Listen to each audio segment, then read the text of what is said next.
So hello again, everybody. Thank you again for joining today's Cybersecurity Awareness Month webinar series. My name is Jay Covington. I'm the Awareness and Outreach Section Chief for the Stakeholder Engagement Division at the Department of Homeland Security's Cybersecurity and Infrastructure Security Agency. I will be your host. So a little background.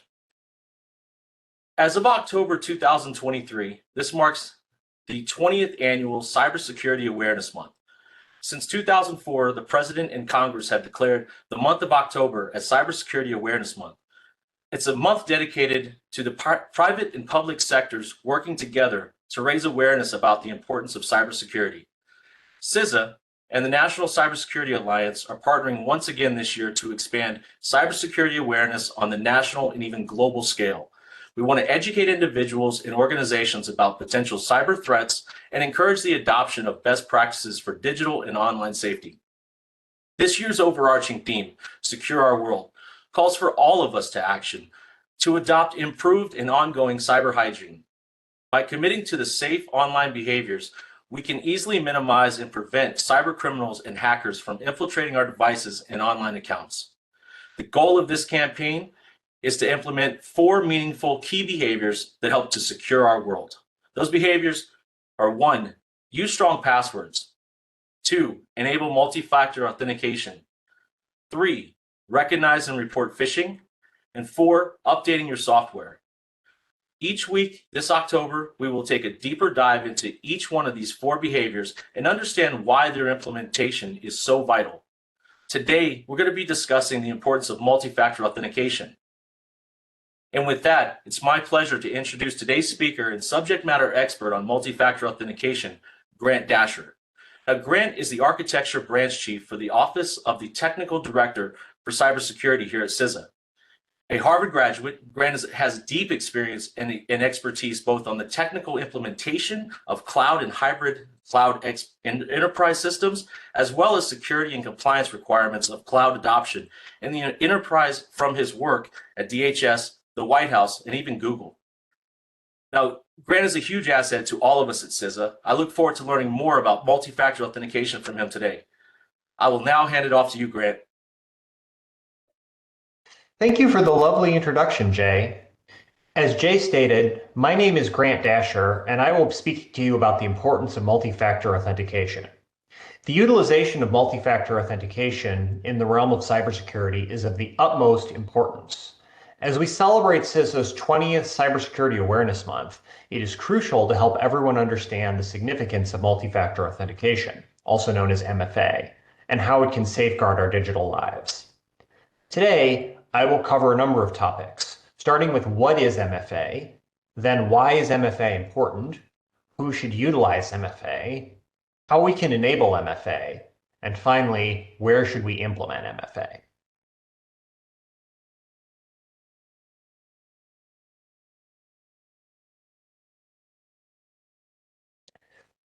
First, what is MFA? We need more than a password to protect our online accounts. Multi-factor authentication, or MFA, is one of the strongest tools to prevent cyber intrusions. Enabling MFA makes us significantly less likely to get hacked. There are many names for MFA, but they all mean more or less the same thing. Opting into an extra step to validating your identity when you visit trusted websites and applications in order to confirm that it's really you. Though it is not yet an industry default option, many companies provide us with a step to double check our identity using MFA. Instead of asking you only for a password, which can be reused, more easily cracked, or stolen, they can verify it's you by asking for 2 forms of information. First, they'll ask you for something you know, like a password or PIN number, along with something you have, like an authentication application or a confirmation text on your phone, or something indicating who you are, like a fingerprint or Face ID. This combination of steps is a lot harder for an attacker to fake. Utilizing MFA is the single most important thing you can do to protect your digital information. Why is MFA important?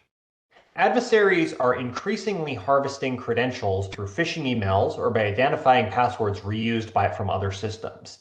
MFA increases security because even if one credential is compromised, unauthorized users will be challenged to meet the second authentication requirement, largely thwarting their ability to access the targeted device, network, or system.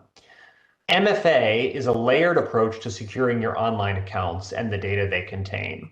When you enable MFA, you must provide a combination of 2 or more things to verify your identity before the service grants you access. Using MFA protects your account more than just a username or password. In fact, users who enable MFA are less likely to get hacked, according to a Microsoft survey of their cloud study. Why? Because even if one factor like your password becomes compromised, unauthorized users will be unable to meet the second authentication requirement, ultimately stopping them from gaining access to your accounts. Let me paint a picture of how MFA can make a difference in our lives. Imagine a scenario where a hacker manages to obtain your password. In a conventional login, this would grant them full access to your account.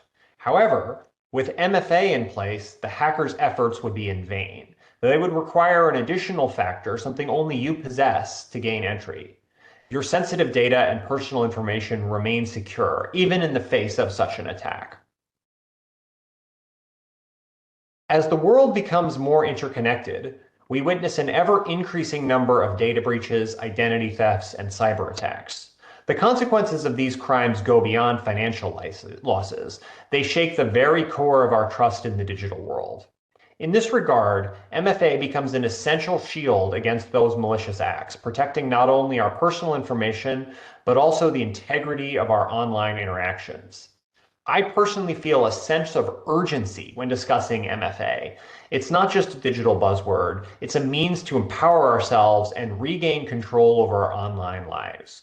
We must wholeheartedly embrace its utilization and encourage its adoption across various platforms, from our social media accounts to our banking systems and everything in between.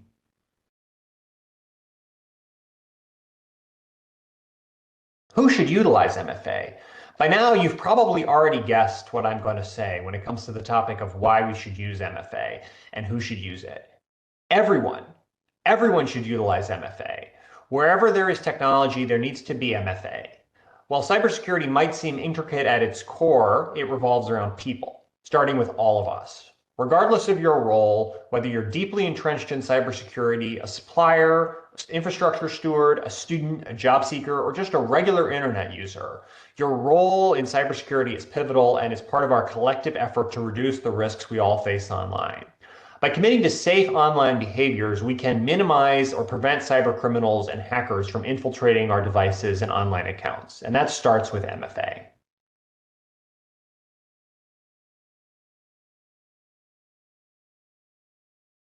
How?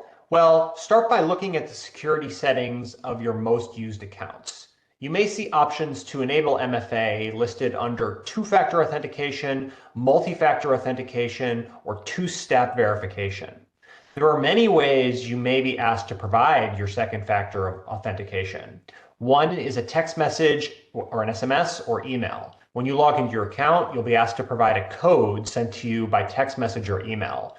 Of note, this is actually the weakest form of MFA, and you should really only use it if none of the other options are available, although it is very common, and it's still better than nothing. The second option that you sometimes see is an authenticator app. An authenticator app is an app that generates login codes on your phone. When prompted for the code, you open the app and read the number and type it into your website. These codes usually expire every 30 or 60 seconds. Another common mechanism is a push notification. Instead of a numeric code, the website or service pushes a request to your phone to ask you to let you in. You'll see a pop-up notification and you can confirm the login request or deny it if you were not initiating the authentication request. Sometimes this will show up in combination with a number that you have to type in. The final option that's growing increasingly common is FIDO, or Fast Identity Online. Sometimes you'll hear people talk about passkeys. It's considered the gold standard of multi-factor authentication. The FIDO protocol is built into all major browsers and phones and an increasing number of websites. In fact, just today, Google made an announcement expanding the use of FIDO authentication inside of their platform. It can use secure biometric authentication mechanisms like facial recognition, a fingerprint, or voice recognition, or a numeric code, and it's built on the foundation of strong cryptography. Sometimes it even uses a physical device, a key, essentially an encrypted version of a key to your house. More information on FIDO keys is available from the FIDO Alliance. Whichever form of MFA you use, you can know that you are taking a meaningful step to regain control over your personal accounts, sensitive systems, and confidential information to protect unauthorized access. Where should we enable MFA? Well, with MFA, we can protect our email, social media accounts, bank accounts, billing systems, remote access technology, gaming platforms, and really any digital account that has a password. Enabling MFA on your devices can even help to protect you if your passwords are compromised through phishing attacks or other means. Now that you know what it is, you'll see prompts for multi-factor authentication all over. Opt in to ensure that you are the person accessing your information. In this interconnected world, our personal and professional lives are intertwined with technology. With every login, every transaction, and every email sent, we expose ourselves to various risks. Cybercriminals lurk in the shadows, waiting to exploit any vulnerability they can find. It is our duty, both as individuals and organizations, to fortify our digital defenses through the power of multi-factor authentication. The concept of multi-factor authentication is simple yet powerful. It adds an extra layer of security by requiring users to present at least 2 or more factors to verify their identity. It combines something we know, like a password, something we have, like a smartphone, and something unique to us, like a fingerprint or facial recognition. By implementing this, we substantially reduce the chances of unauthorized access to our accounts. As Albert Einstein famously said, we cannot solve our problems with the same thinking we used when we created them. The same holds true of cybersecurity. We must adapt and embrace new methods to protect ourselves from evolving threats. Multi-factor authentication is one such innovation that has proven its effectiveness time and time again. MFA is now considered to be a cornerstone element of cyber hygiene. With what we see in the way of attacks these days, it's really no longer optional. MFA is an essential tool for helping prevent unauthorized access to your valuable assets and customer data.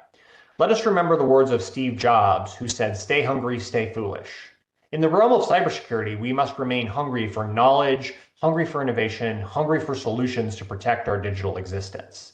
Let us not be foolish by clinging to outdated security methods. Instead, let us embrace MFA and urge technology companies to make MFA available as a default option. Join us at CISA on this journey of reinforcing our cybersecurity, one authentication at a time, so we can secure our world. Those are my final thoughts, but I would be happy to answer any questions you all may have. Back to you now, Jay. Wow, Grant. Thank you for all the information that you just covered. It was both incredibly informative and insightful. So yes, next I'd love to get your perspective on a few intriguing questions that we've received. So first, how has the rise of remote work and online services affected the adoption of multi-factor authentication?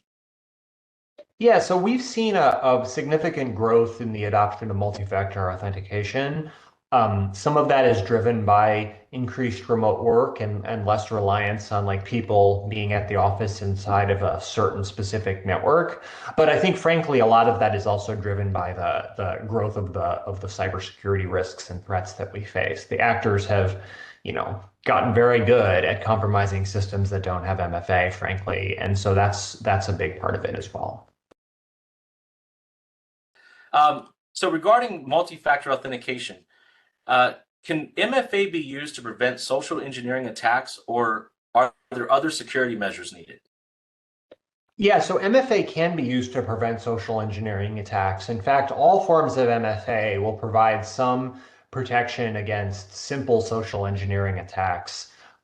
Mechanisms like the FIDO authentication or the passkeys are very resistant to social engineering phishing attacks, and that's why they're considered the gold standard of MFA. Very helpful, and I'm excited to hear more about FIDO as it continues to develop. Regarding MFA and the type of account, so are there certain types of data or accounts that require stronger multi-factor authentication than others? Yeah, so we would say, I think at this point, MFA should be enabled across the board for all users in all contexts. That's just the nature of the threat that we face right now. For some situations, for example, privileged accounts that administer, sensitive systems, or systems or applications that hold, high impact business data or personal data, stronger forms of MFA, like FIDO or like other mechanisms are likely appropriate. I would also say a lot of it depends on, the in the context of a person, like what kind of risks that person faces. Are they someone who, for example, maybe they're an activist, or maybe they have a sensitive job or something like that. That factors into it as well. But we would say, at this point across the board, just generally enabling MFA is a best practice for everyone, and there's some further nuances for some situations beyond that. Excellent. Thank you, Grant. Grant, we truly appreciate you taking the time to teach all of us about the importance of MFA today and how we can all take these meaningful steps to help secure our world. So now that you've heard a bit more about our national cybersecurity challenges and the work being done among government and private industry to keep everyone safe, I have a request of everyone on today's webinar. On behalf of CISA, please help us all protect and secure our critical infrastructure by joining the team's effort to raise awareness and spread the word that cybersecurity is for everyone, and it's about the people. Now, we offer many tools and resources on our CISA.gov website for organizations and individuals to participate in Cybersecurity Awareness Month, whether to create your own campaigns or just simply sharing the information with your friends and neighbors. Now, we're asking everyone to join the online conversation about Cybersecurity Awareness Month via social media platforms using the hashtag #SecureOurWorld and Cybersecurity Awareness Month. Even better, join the global conversation by sharing Cybersecurity Awareness Month messages among your personal and professional networks. So help spread the word in your communities by passing on cybersecurity tips to your friends, your families, your coworkers, and show them how easy it is to improve their own cybersecurity and staying safe online. Now, your efforts will help strengthen the national cyber defense and create a safer and more secure cyber ecosystem for everyone. Again, a big thank you to all of you for celebrating the 20th annual Cybersecurity Awareness Month with us. Please join us for the next 2 webinars in this series, which will cover how to recognize and report phishing and the importance of keeping your software up to date. Now, you can sign up for them through Eventbrite, just like you did this webinar. If you have questions or would like to access CISA's resources, please visit CISA.gov/SecureOurWorld. And let's all work together to secure our world. Thank you.